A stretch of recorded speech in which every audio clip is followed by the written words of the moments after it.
Hello गाई, हम आप लोग के सामने बिहार पुलिस के लिए महत्वपूर्ण क्वेश्चन 50 क्वेश्चन का सेट लाए हैं। आप लोग ज़रूर देखिएगा इस वीडियो को शुरू से अंत तक। बिहार पुलिस के क्वेश्चन यहाँ से ज़रूर आएंगे, इससे ध्यान से सुनिएगा। आज का पहला क्वेश्चन है, भारत के साथ व्यापार करने का चार्टर महारानी एलिजाबेथ द्वारा कब दिया गया था? तो 31 दिसंबर 2016 को दिया गया था। कब दिया गया था? 31 दिसंबर 2016 को। 217 साझेदार के रूप में भारत आया था, उसका मुख्य बनाया गया था स्मिथ को। अब आते हैं हम लोग दूसरे क्वेश्चन में। भारतीय राष्ट्रीय आंदोलन के दौरान प्रारंभ में उग्रवादी राष्ट्रीयों का भी एक वर्ग था, इनमें से कौन नहीं है? तो हम लोग जानते हैं कि लाल बाल पाल गरम दल से थे, और इसमें कौन नहीं शामिल थे? तो आपका कौन इसमें शामिल नहीं, आप भी बता सकते हैं कमेंट करके। कमेंट करके आप भी बता सकते हैं, इसका आंसर आप लोग बता सकते हैं। तो गोविंद रनाडे इसका आंसर नहीं है, ये एक नरम दल के नेता थे। 1916 में कांग्रेस और मुस्लिम लीग के बीच लखनऊ समझौता हुआ, उसके कौन सा परिणाम बाद में घातक सिद्ध हुआ? इसका परिणाम घातक किस रूप में शामिल आता है? तो कांग्रेस द्वारा मुसलमान के प्रति संतुष्टिकरण की नीति का आरंभ होता है। C number. कौन नंबर? C number. व्यक्तिगत सत्याग्रह किस गवर्नर जनरल के शासनकाल में हुआ था? तो पता है कि हम लोग को व्यक्तिगत सत्याग्रह 1940 में हुआ था। कब हुआ था? 1940 में हुआ था। कब हुआ था? 1940 में। तो 1940 और 1936 से लेकर 1943 तक लॉर्ड लिलेंथगो का कार्यकाल था, इसलिए आंसर हो जाएगा इसका सी नंबर। भारतीय राष्ट्रीय कांग्रेस की पूर्ववर्ती संस्थाओं में सबसे पहली और प्रमुख संस्था कौन थी? तो सबसे प्रमुख और पहली पूर्ववर्ती संस्था मानी जाती है ब्रिटिश इंडियन एसोसिएशन। इसका आंसर हो जाएगा सी नंबर। साइमन कमीशन के सिफारिश के संबंध में से कौन सा एक कथन सही है? तो अब इसमें हम लोग देखते हैं कि कौन सही है आपका। तो पढ़िए, सब आप भी इसको कमेंट करके आंसर बता सकते हैं आप लोग भी। चलिए, इन प्रांतों में द्वैध शासन के उत्तरदायी सरकार द्वारा प्रतिस्थापित करने की स्तुति की है, ये गलत है। इसने गृह विभाग के अधीन अंतर प्रांतीय परिषद स्थापित करने का सुझाव दिया, ये भी आपका गलत है। और सी नंबर, इसके केंद्र में द्विसदनात्मक विधायक के उन्मूलन का सुझाव दिया था, ये बात सही है। भारत में द्विसदन करने के लिए द्विसदनात्मक मतलब 2 सदन, लोकसभा और राज्यसभा के लिए उन्मूलन सुझाव दिया था, माने हटाने का। अब आते हैं, इसका हो गया 6 का सी नंबर। अब आते हैं Dadabhai Naoroji British House of Commons के लिए चुने जाने वाले भारतीय थे। ने किस पार्टी के टिकट पर चुनाव जीता था? तो इस कौन पार्टी के चुनाव जीता, आप भी कमेंट करके बताइए जल्दी। तो इसका आंसर हो जाएगा option number D, liberal party. चलिए, अगला नेक्स्ट क्वेश्चन हम लोग का आता है, भारत पर हुनों का प्रथम आक्रमण किसके समय हुआ था? तो स्कंदगुप्त के समय हुआ था। किसके समय हुआ था? स्कंदगुप्त के समय हुआ था। आप लोग भी कमेंट करके बता सकते हैं कि किसके समय हुआ था। चलिए, नेक्स्ट क्वेश्चन आते हैं हम लोग में। नेक्स्ट क्वेश्चन है, ऐहोल अभिलेख किस शासक से संबंधित है? तो ऐहोल अभिलेख का संबंध जो है पुलकेशियन द्वितीय से संबंधित है। Option number C. सत्यमेव जयते किस उपनिषद में संग्रहित है भाई? तो आप लोग भी बता सकते हैं, कमेंट करके ज़रूर से बताइएगा। और ये सब क्वेश्चन महत्वपूर्ण है, जो आपको सीधे बिहार पुलिस के एग्ज़ाम में आ सकते हैं। चलिए, इसका आंसर हम लोग देते हैं, आप लोग दीजिए भी। इसका आंसर हो जाएगा मुंडको उपनिषद। सत्यमेव जयते किस उपनिषद में संग्रहित है? मुंडको उपनिषद। अगला क्वेश्चन है, महावस्तु महात्मा बुद्ध का जीवन वृत्तांत है, इस संबंध किस शाखा में है? इसका वर्णन किस शाखा से संबंधित है भाई? तो आप बताइए, आप लोग भी बताइएगा, कमेंट करके बता सकते हैं आप लोग। चलिए इसका आंसर हम देते हैं महायान शाखा से। किससे संबंधित है? महायान शाखा से। Option number A महावस्तु Mahatma Buddha का जीवन वृत्तांत है, इसका संबंध किस शाखा से है? तो महायान शाखा से। अब आते हैं हम लोग आगे। अकबर द्वारा बनाए गए उपासना भवन का नाम क्या था? अब बताइएगा, अकबर द्वारा बनाए गए उपासना भवन का क्या नाम था? तो 1575 में अकबर द्वारा इबादत खाना की स्थापना होता है और यही जो है इसी को उपासना भवन के नाम से जाना जाता है। तो अकबर द्वारा बनाए गए उपासना भवन का नाम था इबादत खाना, जो कब बनाया गया था? 1575 में बनाया गया था, 1575 में। चलिए अब आते हैं अगले क्वेश्चन पे, नेक्स्ट क्वेश्चन पे। सुप्रसिद्ध संगीतकार तानसेन और बैजू बावरा किसके शासनकाल में थे? सुप्रसिद्ध बैजू बावरा और तानसेन किसके काल में थे? तो अकबर के शासनकाल में थे। Option number C. Newcastle port जो दुनिया का सबसे बड़ा कोयला निर्यात बंदरगाह है, यह किस देश में स्थित है? ज़रा बताइए, आप लोग भी कमेंट करके बता सकते हैं और आपका सुझाव भी दे सकते हैं। चलिए आगे आते हैं। और यह आज आपका सेट का पहला सेट है और यह आपका 100 सेट है। तो हम कोशिश करेंगे कि एक दिन में हम 2 सेट दे दें और आपको इस तरह से 5000 का क्वेश्चन का हम आपको क्वेश्चन करा दें एग्ज़ाम से पहले। तो आप लोग ध्यान से सुनिएगा और आपका क्वेश्चन बहुत ही इम्पोर्टेंट है। चलिए आगे थे। न्यू कैसल कहाँ है? तो आपका ये आपका है ऑस्ट्रेलिया में। न्यू कैसल पोर्ट जो दुनिया का सबसे बड़ा कोयला निर्यात बंदरगाह है, या किस देश में है? ऑस्ट्रेलिया में। Option number B. देशांतर रेखाओं के संदर्भ में कौन सही है? अब इनमें से ऑप्शन मतलब को चुनना है कि कौन सही है। तो यह अक्षांश रेखा के समानांतर होता है, गलत है। इसकी संख्या 180 होती है, देशांतर की संख्या 360 होती है। देशांतर रेखा दूरी को प्रदर्शित करती है, नहीं। देशांतर रेखा से समय माप हो गया, देशांतर से क्या प्राप्त किया जाता है? तो समय को ज्ञात किया जाता है। इसका सही आंसर हो जाएगा देशांतरों के मध्य सर्वाधिक दूरी विषुवत रेखा पर होती है। ऑप्शन नंबर डी, 15 का डी नंबर। उत्तर में शुरू करके दक्षिण की ओर जगही पहाड़ियों का सही क्रम बताइएगा। यह आपके लिए बहुत ही महत्वपूर्ण क्वेश्चन है। ऐसे क्वेश्चन बहुत ज़्यादा क्वेश्चन पूछे जाते हैं दरोगा और बिहार पुलिस में। देखिए चलिए अब 16 का क्वेश्चन हम लोग बातें हैं। तो ये आपका सही आंसर हो जाएगा ऑप्शन नंबर सी। उत्तर से शुरू करना है दक्षिण, तो नल्लामलाई पहाड़ी, जावादी की पहाड़ी, नीलगिरी की पहाड़ी और अन्नामलाई की पहाड़ी सभी जो है तब कहाँ पे है? तमिलनाडु राज्य में है। नल्लामलाई की पहाड़ी, जावादी की पहाड़ी, नीलगिरी की पहाड़ी और अन्नामलाई की पहाड़ी। चलिए अब नेक्स्ट क्वेश्चन आते हैं। चलिए नेक्स्ट क्वेश्चन है हम लोग का किस मृदा में प्रारूप में लोहे के आंतरिक मात्रा होने के कारण अनुवर्तक हो जाती हैं? तो इसका सही आंसर आप लोग दीजिए। तो इसका सही आंसर हो जाएगा लेटराइट मिट्टी, ऑप्शन नंबर सी।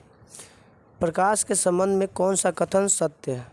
प्रकाश के संबंध में कौन सा कथन सत्य है? तो यह एक विद्युत चुंबकीय तरंग है, सही बात है। यह एक कण की प्रकृति निभाती है, तब प्रकाश तरंगें दोहरी प्रवृत्ति निभाती है, कण और तरंग दोनों का। कण के बारे में न्यूटन बताए थे, तरंग के बारे में हाइजेन बताए थे। कण के बारे में किसने बताए थे? तो कण के बारे में न्यूटन बताया। कौन बताए थे? न्यूटन। कौन बताए थे? न्यूटन। और तरंग के बारे में हाइगेन बताए थे, हाइगेंस। कौन बताए थे? हाइगेंस। चलिए आगे आते हैं। तो इसका आंसर यह एक ऊर्जा का रूप है, यही बात सही है और इसका सही आंसर हो जाएगा ऑप्शन नंबर डी, 4 सभी उपयुक्त में से सभी। बायोगैस संयंत्र में से कौन सी प्रक्रिया होती है? तो बायोगैस में अब देखिएगा, बायोगैस संयंत्र में कौन सी प्रक्रिया होती है? तो बताइएगा। एक इसमें होता है किण्वन की प्रक्रिया होती है। कौन की प्रक्रिया? किण्वन। और किण्वन की प्रक्रिया किस में होती है? तो ईस्ट में होती है। किस में होती है? ईस्ट में। Option number A. एक वर्ग के ऊपर से नीचे की ओर आने पर परमाणु आकार क्या होता है? तो परमाणु आकार आपका क्या होता है? तो बढ़ जाता है। परमाणु का आकार ऊपर से नीचे आने पर बढ़ता है, इसलिए ऑप्शन नंबर 21 का ए हो जाएगा। वायुमंडल में प्रकाश के विसरण का कारण क्या है? तो पता होना चाहिए कि वायुमंडल में प्रकाश के विसरण का मुख्य कारण है आपका ऑप्शन नंबर 22 का हो जाएगा बी नंबर, धूल कण। धूल कण के कारण ही प्रकाश का बिखराव होता है। चलिए नेक्स्ट क्वेश्चन आते हैं हम लोग। किसी भी यौगिक का ऑक्सीकरण संख्या क्या होता है? किसी भी यौगिक का ऑक्सीकरण संख्या क्या होता है? इसका आंसर हो जाएगा 0, ऑप्शन नंबर डी। सर्प विषरोधी सुई किस तत्व का यौगिक बनाया जाता है? तो बताइएगा। सर्प के जो दवा बनाया जाता है वो किसका बनाया जाता है? सर्प के विष को अति करने के लिए, काटने के लिए किसका उपयोग किया जाता है? तो आप बताइए, आप लोग भी कमेंट करके बताते रहिएगा ताकि आपके अंदर भी विश्वास जाग सके, कॉन्फिडेंस से आ सके कि हम इतना क्वेश्चन सही किए हैं। चलिए आते हैं 24 का होता है स्वर्ण यौगिक का। स्वर्ण यौगिक का होता है ऑप्शन नंबर ए, 24 का ए स्वर्ण यौगिक। अब आते हैं दाब का विमीय सूत्र। दाब का विमीय सूत्र होता है, आपका याद होना चाहिए पहले बात कि दाब का मात्रक क्या होता है? पास्कल होता है और न्यूटन पर मीटर स्क्वायर होता है। इसको तोड़िएगा तो ही आता है आपका ml के पावर -1 t के पावर -2। तो option number B, option number B. जैव सेल क्या है? जैव सेल क्या है भाई? तो जैव सेल क्या है आप लोग बताइए। तो जैव सेल क्या है? तो ये आपका है कोयला। जैव सेल क्या है? कोयला। जैव सेल क्या है? कोयला। कोयला कितने प्रकार के होते हैं? 4 प्रकार के। सबसे अच्छा कोयला एंथ्रासाइट, सबसे खराब कोयला पीट, लिग्नाइट को भूरा कोयला और बिटुमिनस के मुलायम कोयला कहा जाता है। चलिए आगे आते हैं अगला नेक्स्ट क्वेश्चन, क्वेश्चन नंबर 27। याददाश्त का संबंध मस्तिष्क के किस भाग से होता है? तो सेरेब्रम से होता है। Cerebrum, cerebrum, option number D. इसमें और भी है, स्पाइनल कॉर्ड है, सेरेबेलम है। तो सेरेबेलम जो होता है हमारे शरीर के क्या करता है? संतुलन बनाए रखता है और ऐच्छिक पेशियों पर नियंत्रण भी सेरेबेलम के द्वारा ही होता है। चलिए अगला नेक्स्ट क्वेश्चन, चलिए नेक्स्ट क्वेश्चन आते हैं हम लोग। चलिए नेक्स्ट क्वेश्चन है हम लोग का 28 नंबर। एक जीवाश्म पक्षी का नाम बताएं जो एक पक्षी की तरह दिखता है लेकिन सरीसृप जैसे अन्य विशेषताएं होती हैं। तो आप बताइए कौन है इसका आंसर? तो आर्कियोप्टेरिक्स है, archaeopteryx, archaeopteryx, option number b. मानव शरीर में सर्वाधिक मात्रा में पाया जाने वाला तत्व कौन सा है? तो बताइए सबसे ज़्यादा में मानव शरीर में कौन सा तत्व पाया जाता है? तो पाया जाता है ऑक्सीजन। कौन पाया जाता है? Oxygen, O2। कौन पाया जाता है? O2। चलिए अगला क्वेश्चन है नेक्स्ट क्वेश्चन है 30 नंबर। परिपथ के किन्हीं 2 बिंदुओं के बीच विभवांतर मापने के लिए किसका उपयोग किया जाता है? परिपथ के 2 बिंदुओं के बीच मापने के लिए किसका उपयोग करते हैं हम लोग? तो वोल्ट मीटर का उपयोग करते हैं। किसका उपयोग करते हैं? Option number B. चलिए नेक्स्ट क्वेश्चन आते हैं हम लोग, आप लोग अपना सुझाव दे सकते हैं। चलिए 31 नंबर क्वेश्चन है। आपातकाल के दौरान मौलिक अधिकारों का निलंबन कौन कर सकता है? तो मौलिक अधिकारों का निलंबन कौन करता है? आप लोग भी बताइए। चलिए हम बताते हैं, option number C, option number C, option number कौन हो जाएगा? सी। चलिए ऑप्शन नंबर सी, भारत का राष्ट्रपति। और इसमें कमी कौन ला सकता है मौलिक अधिकारों में? तो संसद। कौन लाता है? संसद। और नेक्स्ट क्वेश्चन है, प्राक्कलन समिति के सदस्यों का कार्यकाल कितने वर्ष का होता है? तो ऑप्शन है बताइए, 1 वर्ष का, 2 वर्ष का, 3 वर्ष का या 5 वर्ष का? तो इसमें आंसर हो जाता है आपका 1 वर्ष का। कार्यकाल कितने का होता है? 1 साल का होता है। कितने साल? 1 साल। अगला, किसके अनुमोदन से भारत के संचित निधि से पैसा निकाला जाता है? तो भारत के संचित निधि से याद रखिए 100 से संचित और 100 से संसद, इसलिए ऑप्शन हो जाएगा आपका ऑप्शन नंबर डी।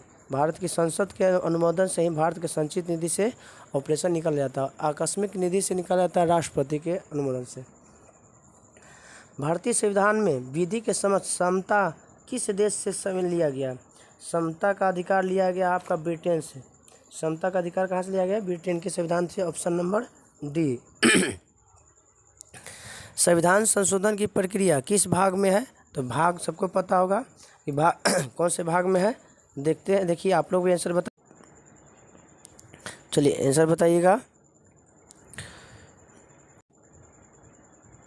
चलिए तो बोल रहा है कि संविधान संशोधन संविधान के किस भाग से संबंधित है? तो भाग 20 से संबंधित है। क्या है? भाग 20 से संबंधित है संविधान संशोधन की प्रक्रिया। इसमें और भी है। तो भाग 12 का संबंध किससे है, इसको भी ध्यान रखिएगा। वित्त, संपत्ति और संविदा और वाद विवाद से है, इसका वर्णन है जो 264 से 300 की क तक इसका वर्णन मिलता है अनुच्छेद में। भाग 16 में आपका है कुछ वर्गों के संबंध में विषय उपबंध है, कुछ वर्गों के। भाग 18 है आपातकाल, जो राष्ट्रीय आपातकाल, राष्ट्रपति शासन और वित्तीय आपात की चर्चा, ये इसी में तीनों आ जाता है आपात उपबंध में, भाग 18 में। और आते हैं, चलिए अगला क्वेश्चन मिलान करने वाला है। आप लोग बताइएगा भाषा का उल्लेख। तो भाषा का उल्लेख हो जाएगा आपका किस में, तो 8वीं अनुसूची में। कितना हो जाएगा, 8वीं अनुसूची में। दल बदल हो जाएगा आपका 10वीं में। क्या हो जाएगा, 10वीं में।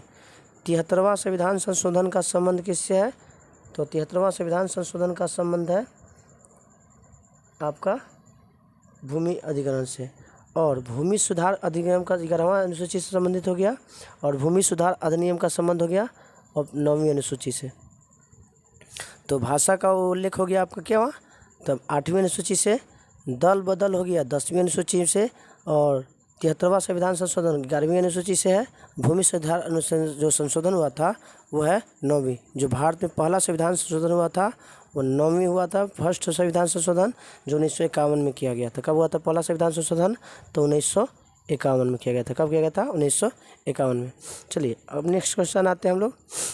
तो इसका आंसर सही आंसर कौन हो जाएगा, तो पहला का हो गया 2 नंबर, दूसरा का हो गया 1 नंबर। तो option number B, option number B. चलिए आते हैं 1833 के चार्टर अधिनियम के अंतर्गत प्रथम विधि आयोग के गठन किसकी अध्यक्षता में किया गया था, तो बताइए। तो उस समय कौन थे विधि आयोग के प्रथम अध्यक्ष, तो इसका सही आंसर हो जाएगा option number B, Lord Macaulay, Lord Macaulay. Next question हम लोग आते हैं 1833 के चार्टर अधिनियम हो गया, ये तो क्वेश्चन हो चुका था। इनमें से कौन सी औषधि क्रांति प्याज और झींगा उत्पादन के लिए क्या है, संबंधित है। तो झींगा का उत्पादन हम लोग सब जानते हैं कि गुलाबी क्रांति से संबंधित है। किससे, लाल क्रांति का संबंध देख लेते हैं, टमाटर से हो जाता है, मांस से होता है। नीली क्रांति का संबंध मछली से है, और गोल्डन क्रांति का संबंध आपका किससे, सब्जी से शायद है। चलिए देख लीजिएगा अगला नेक्स्ट क्वेश्चन है। नेक्स्ट क्वेश्चन आपका है, चलिए आगे आते हैं। कौन निम्नलिखित में से किन 2 संस्थानों को ब्रेटन वुड्स जुड़वा के नाम से जाना जाता है, तो आपको पता होना चाहिए। ब्रेटन वुड्स सम्मेलन 1944 में हुआ था। ब्रेटन वुड्स सम्मेलन कब हुआ था, 1944 में हुआ था। कब हुआ था, इसमें 2 संस्था का विकास किया गया था। तो किसका किया गया था, तो एक तो था IMF और एक आपका world bank. Option number C, option number C. 38 का आंसर शायद बता चुके थे ना, हाँ ऑप्शन नंबर 39 का ऑप्शन नंबर सी। चलिए नेक्स्ट क्वेश्चन हम लोग का आते हैं। हम लोग किस वर्ष भारतीय रिजर्व बैंक का राष्ट्रीयकरण हुआ था, किस वर्ष भारतीय बैंक का राष्ट्रीयकरण हुआ था, तो किस वर्ष हुआ था बैंक का राष्ट्रीयकरण, तो जानबे करते हैं कि आपका राष्ट्रीय RBI की स्थापना 1935 में हुआ था, और राष्ट्रीयकरण हुआ था 14 साल बाद 1949 में। हिंदू राष्ट्र का विचार मूलतः किसका था, तो हिंदू राष्ट्र का विचार सबसे पहले BD सावरकर ने दिया था। किसने दिया था, BD Savarkar. Option number A. Bharat में आयकर, बताइएगा भारत में आयकर जो है कैसा आयकर है, तो ऑप्शन नंबर है ऑप्शन नंबर ए में है प्रत्यक्ष और अनुपातिक है। ऑप्शन नंबर बी में प्रत्यक्ष और प्रगतिशील है। ऑप्शन नंबर सी है प्रत्यक्ष और प्रगतिशील, अप्रत्यक्ष और प्रगतिशील। और ऑप्शन नंबर डी में है अप्रत्यक्ष और अनुपातिक। इसका सही आंसर आपका होगा, आप लोग बताइए। इसका सही आंसर हो जाएगा आपका ऑप्शन नंबर बी, प्रत्यक्ष और प्रगतिशील, प्रत्यक्ष और प्रगतिशील। कुचिपुड़ी किस राज्य का प्रसिद्ध लोक नृत्य है, कुचिपुड़ी आंध्र प्रदेश का लोक नृत्य है। Option number D, option number D. Himani उत्तम पर्व का संबंध किस खेल से संबंधित है, खिलाड़ी है, इसका नाम है क्या है, हिमानी उत्तम पर्व का संबंध किससे है, तो ऑप्शन नंबर में ए है कबड्डी से, मलखम्ब से, सी नंबर में तलवारबाजी से, डी नंबर कुश्ती से। आप लोग बताइए आंसर इसका क्या हो सकता है। तो इसका आंसर है ऑप्शन नंबर बी मलखम्ब से, ऑप्शन नंबर बी मलखम्ब। निपख आंदोलन के प्रणेता कौन थे। निपख आंदोलन के प्रणेता है, देख लीजिए ऑप्शन नंबर में, ऑप्शन नंबर ए चैतन्य है, बी में ज्ञानेश्वर है, सी में दादू दयाल है और डी में नामदेव है। चलिए ऑप्शन, इसका आंसर आप लोग बताइए, कमेंट करके बता सकते हैं। इसका आंसर आपका है ऑप्शन नंबर सी दादू दयाल। चलिए 46 नंबर है द्रकमा सिक्का किसने चलाया था। द्रकमा जो सिक्का है वो किसने चलाया था। तो ऑप्शन ए में है ग्रीक, ऑप्शन बी में है शक, ऑप्शन सी में है सिथियन, ऑप्शन डी है कुषाण। बताइए आंसर आप लोग बताइए तो कमेंट करके ज़रा। चलिए इसका ऑप्शन नंबर ए आपका सही आंसर है ग्रीक ने द्रकमा नाम का सिक्का चलाया था। अब आते हैं 47 नंबर, बाढ़ के दौरान हर वर्ष नए एलुवियम का जमाव जो मिट्टी उर्वरता को बढ़ाता है वो कौन सा मिट्टी है भाई। तो बताइए बाढ़ के दौरान हर वर्ष नए एल्यूमिनियम जमा को बढ़ाता है, उसका है खादर। क्या है खादर। कौन सा है खादर। चलिए ऑप्शन में एक था खादर, उर्वरा था, रेगुर था, ओसरा। तो इसका आंसर सही आंसर हो जाएगा खादर। दो प्रकार के होते हैं, ऐसे खादर किसका भाग है। तो जलोढ़ मिट्टी का भाग, इसका जलोढ़ मिट्टी दो प्रकार के, खादर और बांगर। वह समुद्री सीमा, 48 नंबर क्वेश्चन, वह समुद्री सीमा जहाँ तापमान तेजी से कम होता है बताइएगा उस स्थान को क्या कहते हैं। तो उस स्थान को ऑप्शन नंबर ए में है हेलोकाइन, थर्मोस्फियर, थर्मोक्लाइन और हेलीस्फीयर होता है। तो ऑप्शन नंबर इसमें आप बताइए आंसर। ऑप्शन नंबर इसका सी सही है, थर्मोक्लाइन। चलिए नेक्स्ट क्वेश्चन आते हैं हम लोग। चलिए नेक्स्ट क्वेश्चन हम लोग का है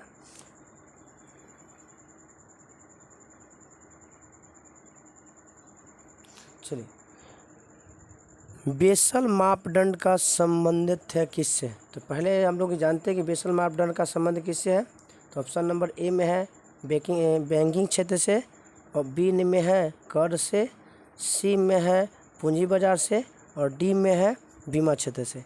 तो आप बताइए इसका सही आंसर क्या होगा। तो इसका सही आंसर है आपका किसका है। तो सही आंसर इसका आपका हो जाएगा ए नंबर, बैंकिंग क्षेत्र से। कब क्या है बैंकिंग क्षेत्र से, किससे है बैंकिंग क्षेत्र से। Option number A. बेसल मापदंड को कब तैयार किया गया था। तो 1974 में किया गया था। कब किया गया था 1974 में। ये भी ध्यान रखिएगा, ये भी पूछ सकता है आपके क्वेश्चन में। बेसल मापदंड का संबंध किससे है। तो बैंकिंग से। कब हुआ था तो 1974। आज का इस वीडियो का आज का लास्ट क्वेश्चन है, आप कमेंट करके ज़रूर बताइएगा और इसका आंसर हम अगले वीडियो में देंगे। चलिए इंग्लिश में पहली बार औद्योगिक क्रांति शब्द, इंग्लिश में पहली बार औद्योगिक क्रांति शब्द का प्रयोग किसने किया था। तो ऑप्शन है ए में जॉर्ज मिशेलेट, ऑप्शन बी में है Oliver Goldsmith, option number C में है फ्रेडरिक एंगल्स और ऑप्शन डी में है अर्नाल्ड टायमजी। चलिए आप लोग इस वीडियो को सब्सक्राइब और लाइक करना ना भूलें, क्योंकि आपके लिए हम आज से डे 1 मतलब पहला वीडियो डाल रहे हैं। आपके लिए बिहार पुलिस के लिए महत्वपूर्ण क्वेश्चन ही आपको इसमें से चुनिंदा क्वेश्चन ही पूछे जाएंगे। आपको इससे क्वेश्चन ज़रूर लड़ेंगे, इसलिए आप इस ग्रुप से जुड़िए और लोगों को जोड़िए। लाइक और शेयर ज़रूर करें। जय हिंद।